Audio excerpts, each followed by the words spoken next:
Daphne Bonilla, welcome to Latinas Power Talk. Hi, how Thank you are so you? much. Very excited to be here. How are you? I'm good. How are you? Straight from LA. Doing great, doing great.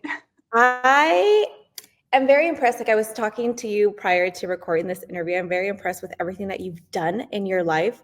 You're currently the general editor at ESPN, but you've had a lot of experiences. You've done a lot of work. You're representing Latinas in sports. And I want to give the people a little bit of a Spark Notes version of everything that you've done because I was reading about you and I was just so incredibly impressed. You worked for Paramount Plus, you worked for CNN, you worked for a couple of Super Bowls, and you've also introduced a news break app into the US Spanish and Mexico kind of network. You've done so many things. Have you always wanted to be in sports? Um, yes and no. When I was younger, I grew up in Seattle, which is a city that breeds a lot of athletes. So a lot of like my high school people reached the NBA and they've done some fabulous things. So I've always been very like sports, a sports person. But I think growing up, it wasn't like my main thing. It got introduced to me once in college. It was like an opportunity of um, covering sports at the D1 level. So I took the opportunity. I liked it. I honestly just enjoy watching sports. Yeah. So it goes along with it and it worked out. And that's how I kind of like got myself into sports. So take me through that process. Like, what was your first job in sports? Because obviously you've done a couple of Super Bowls, you've done, Paramount Plus, CNN. ¿Dónde empezaste? Yeah, so I in college I applied for what I would say maybe 200 internships and I kept on getting no's, right? And one of the internships that I really wanted was at NBC Sports. Mhm. And I got the call and they're like, hey, like the internship is in Stamford, Connecticut. You have to like move for the time being. And I literally, it's really funny. I packed all my stuff. Like I lived in a dorm. I packed all my stuff and I put it in a warehouse for the meantime because that's where I actually live. My family lived in a different state, so everything I had How old was were in you my at this dorm. time? How was that? What's the question? How old were you at this time? I was, I think, 21. 21. ¿Y no te Yeah. dio miedo así como que, ay, voy a ir a otro estado sin Oh conocer a yeah. nadie? Yeah. My Like my the life, nervous jitters. toda mi vida, it's been like that. I will say that. Like I've always moved from state to state, trying to take opportunities. And yeah, it's the fear of failing, the fear of like, I'm not a millionaire. I don't have money like that. There was a point where I think when I moved to Stanford for that opportunity, I had maybe $5 to my name. I spent my last little money to get the flight. I think my mentality at that time was, okay, it's an internship. It was a paid internship. It was like minimum wage, but I'm gonna get some type of money back where I can at least feed myself while I'm out there. So Right. it's been risky. It's been yeah, it's a lot of fear, but sometimes you gotta risk it all. Exactly. And also just like I can so relate with like your eyes get big like when you're like, wait, this is a paid internship, like this is amazing because it's so hard to find internships that one are paid and two pay well, you know what I mean? And but I think like the hustle in you has gotten you to this point, like yes, be scared but do it anyway, you know and yes, even if you feel like you're not ready, like just like you said, sometimes you have to take risks. What was one of the risks that you think you took that really kind of pivoted your career into this direction that you always envisioned it going? Um, I think that one, to be honest, just because I knew going into, so I took a break. I went to junior college first. I took a Mhm. long break. I became a bartender, and that was making me money, and I got comfortable with like being able to pay my bills. And at the time, I think once I was over that, I realized that I had to go back to school because my only way into a big company was to do an internship. Like I knew that I wasn't going to be able to just apply and have no like real background and they're going to be like, yes, like here's the job. I knew that I had to get in through an internship. So I went back to school. Again, I applied to all these internships, and I knew that once I had that big name on my resume, like when I applied to internships, I didn't apply to your entry, like your small companies. And that's not to say those are not good opportunities, but in my mind, I needed a big name, especially because I took such a long break. So I was older. So for me, college was like, it wasn't as fun as everyone's experience. Once you're older, you're like over the parties and all that. So Yeah. I was just focused. And I knew that by taking that risk of going out there and actually like you're moving for an internship and that most likely that internship is not going to turn into a job, especially because at the time I was a junior in college. So I still had 1 more year to go. Right. You still have some time until you graduate. So, I mean, you bring up a good point that I'm always a big advocate myself for education because I think like pase lo que pase, once you get that degree, nadie te lo puede quitar. Like shit can hit the fan, and like at the very least you have your bachelor's or your master's or whatever degree to back you up. It's like, I don't know, maybe it's like a safety net that I think I've kind of carried with me. But for those people who, I feel like there's a lot of talk right now of like, especially with teens and early adults saying like, do I need to go to school? I can just become an influencer or post my stuff on Instagram or TikTok or whatever. What is your advice with that? Like, if you do want to work at ESPN, CNN, for the Super Bowl, all these big name brands, do you really think like going to school will take you in that direction? Or do you think it's something that, yeah, you can do without it, but it's going to take more work? Well, school shows commitment. It shows that you're True. committed to something, right? It shows that you're working hard towards something. Right. If you're getting an internship, you are required to have a specific GPA. So I think that those are things that big industries look at, right? And that's not to say that you're gonna learn everything in school. True.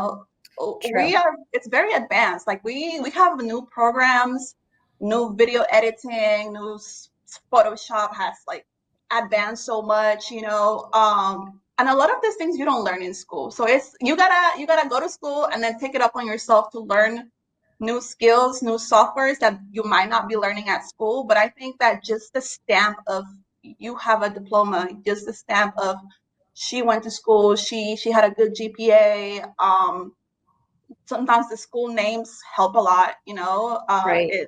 it that plays a big part on it. And if you want to do it by yourself, it's fine. I think there is a way in. I think there's a way in. It's gonna take a lot. It's gonna be a lot harder. It's you're gonna have to be very savvy. We live in a world that people will sell you a dream, and that dream is not they can't even reach that dream that they're trying to sell you. So I think that you have to be very savvy if you're gonna do it by yourself. But there's a way, you know. There's a way.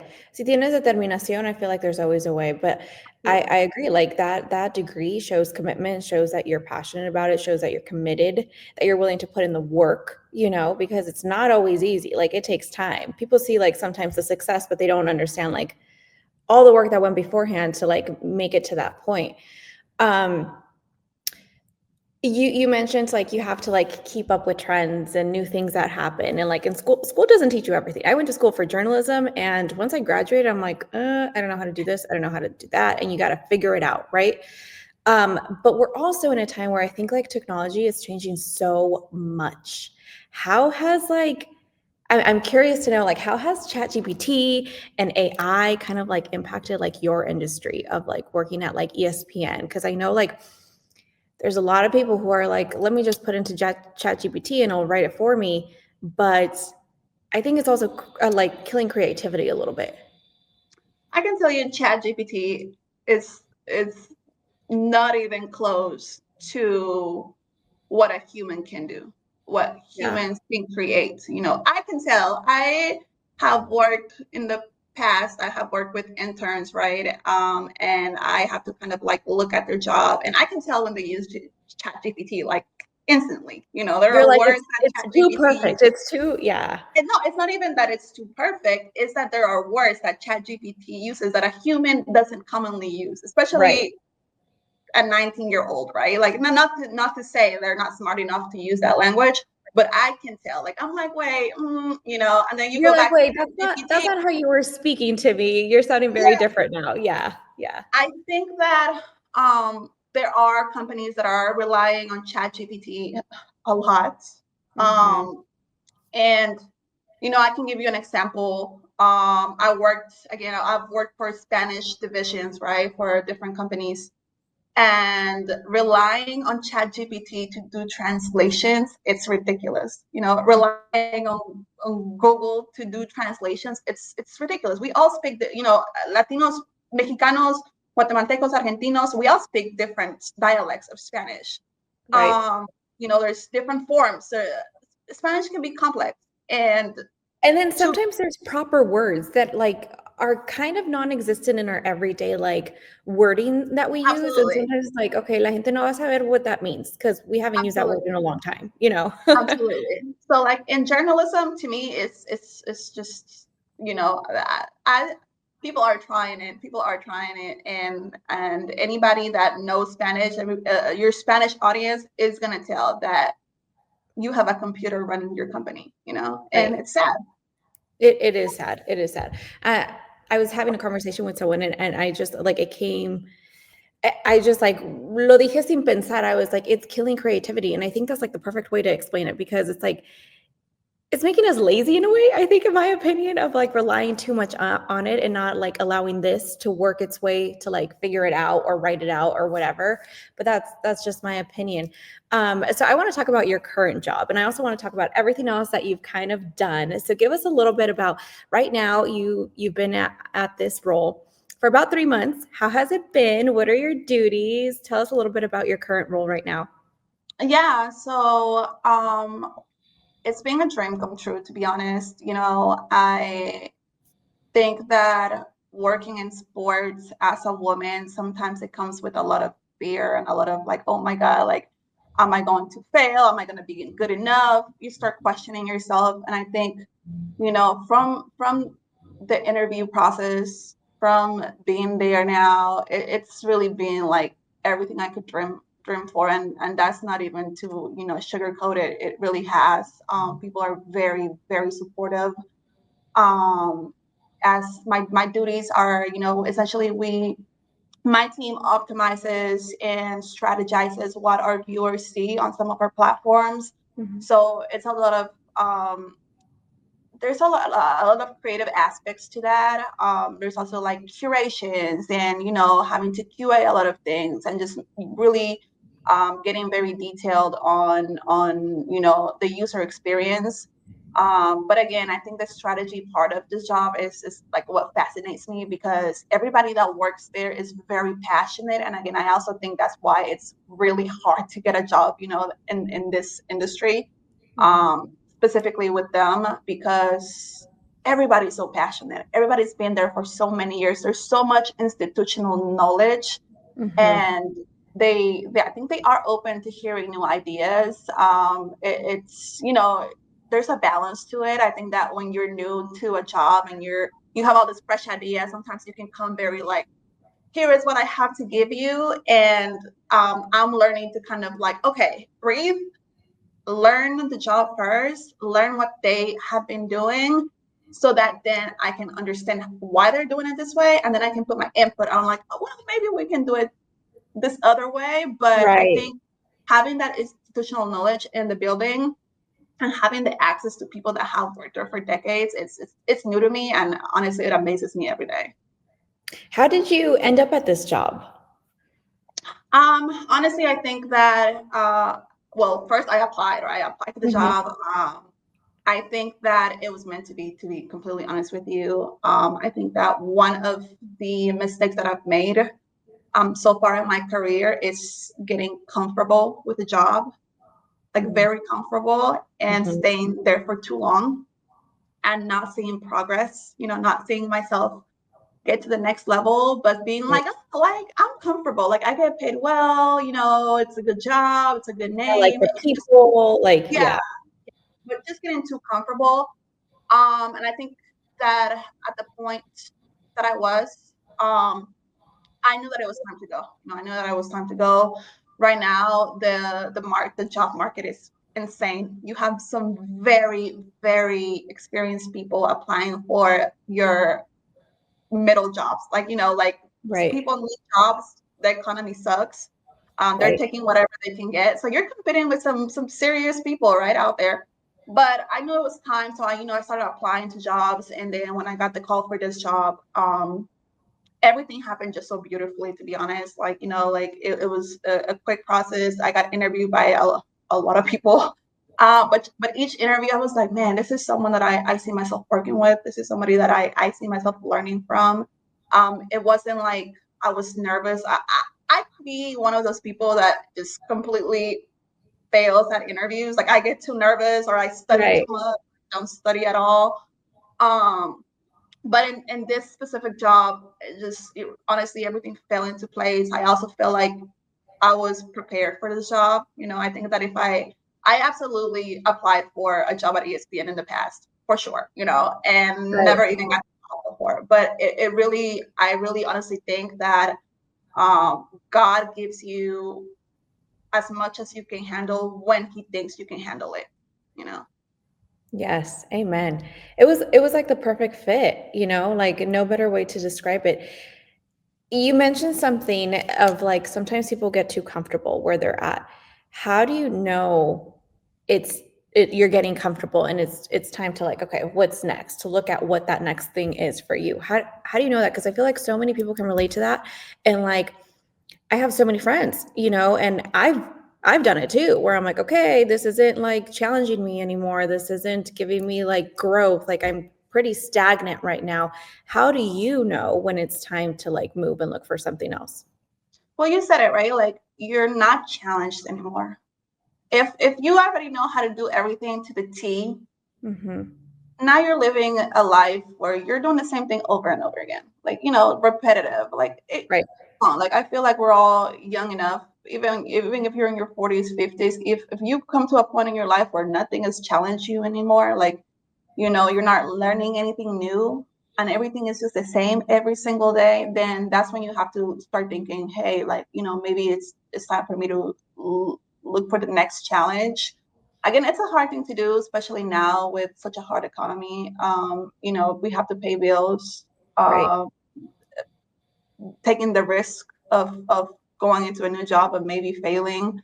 Mm-hmm. But if you don't believe in yourself, then who is? Like you have to believe in yourself. You have to believe that your next opportunity, even though it's going to be challenging, you're gonna achieve. You're gonna achieve. You're gonna surpass the challenge and on to the next. Right now we're seeing more Latinas in sports, right? But when you started your career, how did that look? I'm pretty sure, I don't know, you can speak from experience, but was it way less than it is now? Have you seen a change or is it pretty similar? When I started my career, first of all, there were no representation of Latinas in sports, to be honest. You see like maybe some reporters, and usually it'll be like your reporters in the studio that have very questionable outfits, Mm, Um, and yeah, you didn't see that. You saw a lot of men, you saw a lot of uh, white men, on TV. I think you would only see men Latinos, on like Univision, Telemundo, right? Like, of course, the and Spanish that's speaking it. networks, yeah. Yeah, but nowadays it's changing. I really do think it's going into, it's making good progress, especially because you're not only seeing them on TV, you're also seeing them behind the desk. The VPs. There are Latino VPs. Nice. There are executive assistants that are Latinas, women. There's Latino, Black, Asian. There's diversity. And again, it's not enough, right? Like there's a question behind that where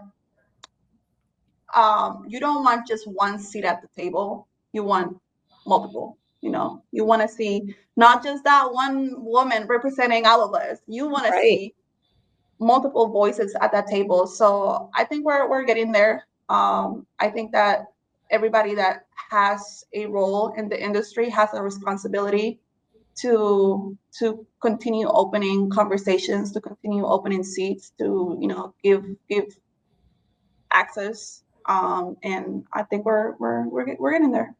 Right. No, I do think so. Like there's still more to be done, but it's an exciting time to see more of us. Like you said, like it's we need more of us sitting at that table, more voices, more diversity. Um, were you born in Guatemala? You said Yeah, Guatemala, right? yeah. So I was born in Guatemala. Came here when I was 12. And it's very funny because I didn't even know how to speak English when I came here, right? I was gonna say I wanted to touch on that a little bit because wow, like, o sea, I hope you feel proud of yourself because the fact that you came to the US when you were 12 and you didn't know the language and now you're an editor at ESPN, like that is major. Like it gives me goosebumps a little bit because I'm like, wow, like what a story of perseverance. Hold on. I know how to say the word. Hold on. Perseverance. I'll just say it right now, perseverance. But that's amazing. Like, can you talk a little bit about that process of like learning this language and also now making it your career? Yeah. So, it's been a funny journey, to be honest, right? Like, came to the States, didn't really know how to speak English. And I remember it's really funny, I have a really funny story. My first day in elementary school, they didn't know. I was just not saying anything. And when I got dropped off at school, they didn't know that I was supposed to be part of the ESL program, which is like an English second language program, right? Which Mhm. practically alienates you from the rest of the population. And you're like in this little corner with Right. people that don't speak English. So they put me in the regular kids table. And everybody was talking to me, and I'm like, what in the world are they Yeah. saying? Like, I have no idea. And I was just like this confused little kid, like, oh, and then they finally realized, oh no, she belongs, with the ESL kids. And then I got changed. I was in this program until like I think seventh grade of middle school. And it's crazy because you're alienated, you're put into these little corner classes, and you're learning English as you go. And then when they think that you're like good to go, they just throw you onto the wolves, right? So now you're like Mhm. in general population, and it's a crazy journey. I think that also within this journey I kind of like had a really hard time with my identity. Like, like I was with the Latinos that didn't really know how to speak English. And then out of nowhere, I'm put into like with the other kids. And now the other kids are like, they don't really like me. And it's a really different childhood than most of the kids had. But as I got older, again, you're always scrutinized for your accent. You're always like made fun of the way you speak. But I think that almost gave me a little bit more motivation to chase Mhm. this dream. Like I'm like, you know what? I want to prove you that that even with this, I can make it. Yes. So How does it make you feel looking back and just seeing all the growth that you've been able to accomplish? I'm proud. I'm very proud of myself. I think that I could be prouder. I think that I'm always looking onto like my next, like, okay, like we're here. What's next? Yeah. I'm moving. I move really fast, and I'm trying to slow it down now that I'm a bit older.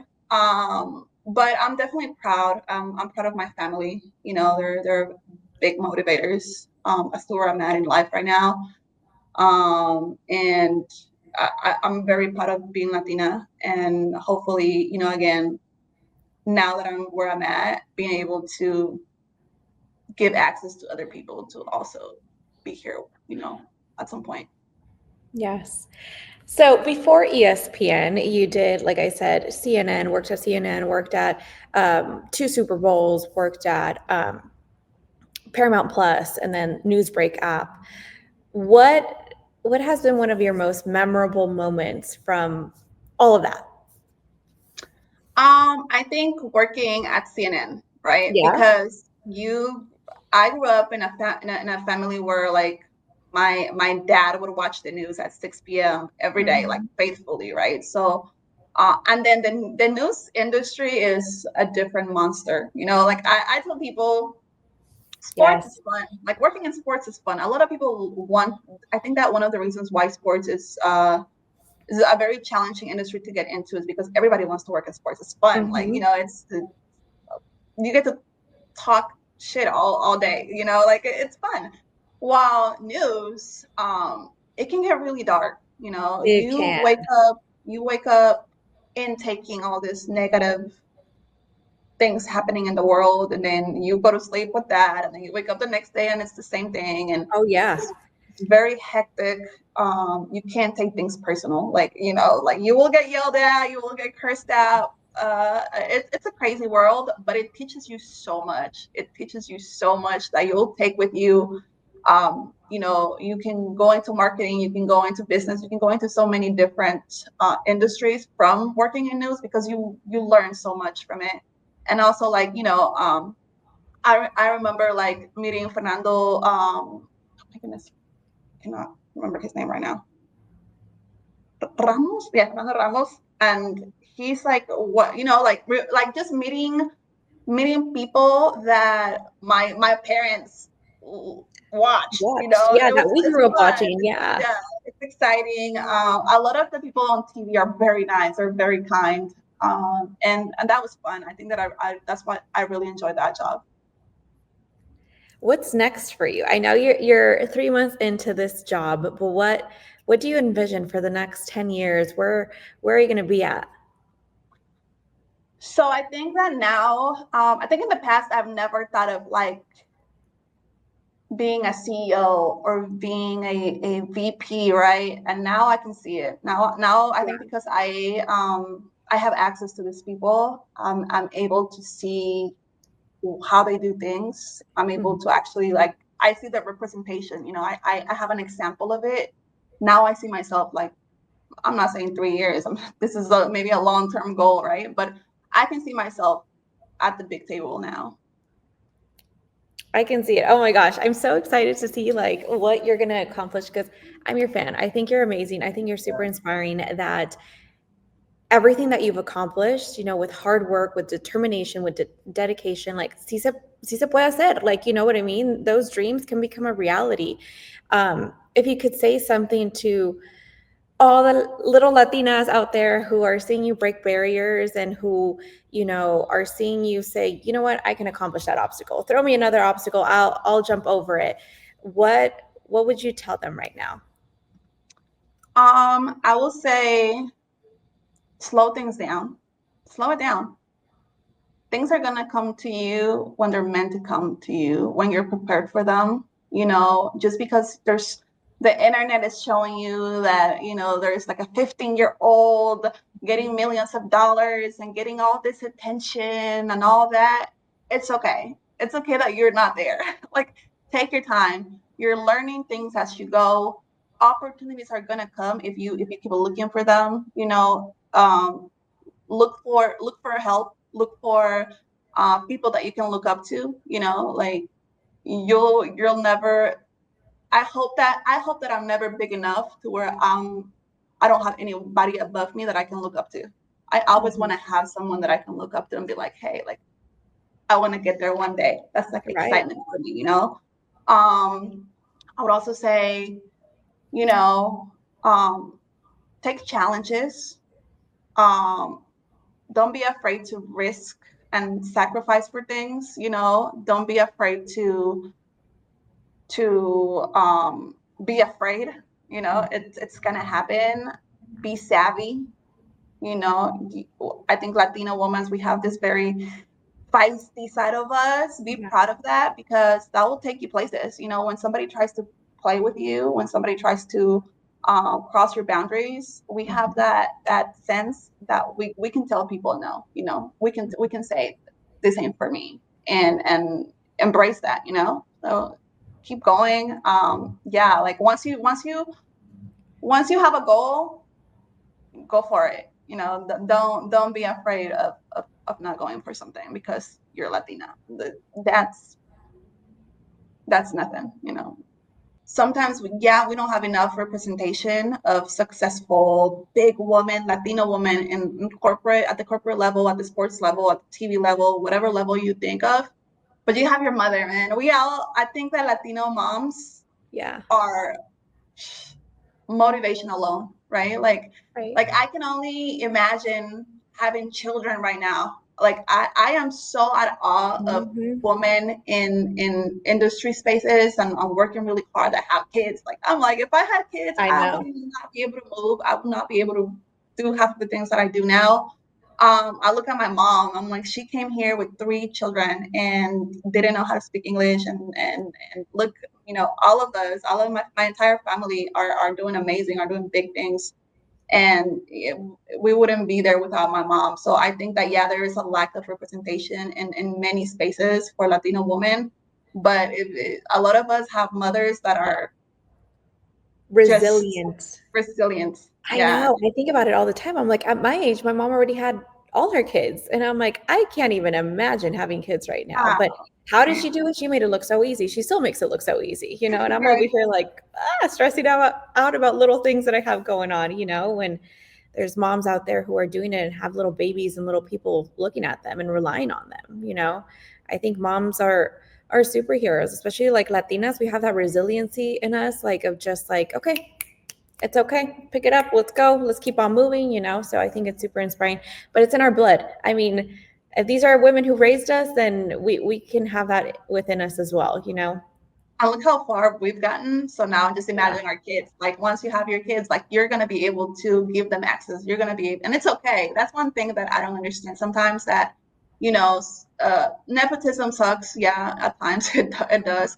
But when we have our children, because of how far we've gotten, now we're able to open doors for them. So you know, it's I good. was seeing I was seeing a couple of TikToks actually this past week that said, you know, as Latinos, I think we're not credited as much because we're big entrepreneurs. You see the elotero man figured it out on his own, you know, and that's an entrepreneur. I was seeing this video of this lady who I met a few months ago at the We All Grow conference, and now she's a billionaire. She has a mortgage company herself, but she recently posted a video saying that she, in her early days, used to help her mom clean houses. Her mom was cleaning houses. She's like, I didn't see her as anything else but an entrepreneur. She would go and find her clients and clean houses. She's like, that was my first example of a woman who can do it on her own, whatever that she wanted to do. And I think that's so true. Like, nosotros no nos quedamos así con que nos lleguen las oportunidades. We create them, you Great though. know, which I think is Absolutely. such a beautiful gift that our culture has, you know. I'm like, qué Yes. orgullo ser Latina, you know, qué orgullo. Yo But también. thank you so much for your time. This was amazing. I hope to be able to meet you in person once I go to Absolutely. LA and have a little cafecito and learn more about you because this was amazing. And I know someone listening on the other side is going to learn so much, hopefully, from everything that you've said. And keep representing us Latinas because you're doing so beautifully. And I can't wait to see you get to VP, CEO. It's all happening. So thank you. Muchas gracias por tu tiempo, honestamente. Thank you so much. And thank you guys for tuning in to another week of Latinas Power Talk. I will see you here back next week on Wednesday.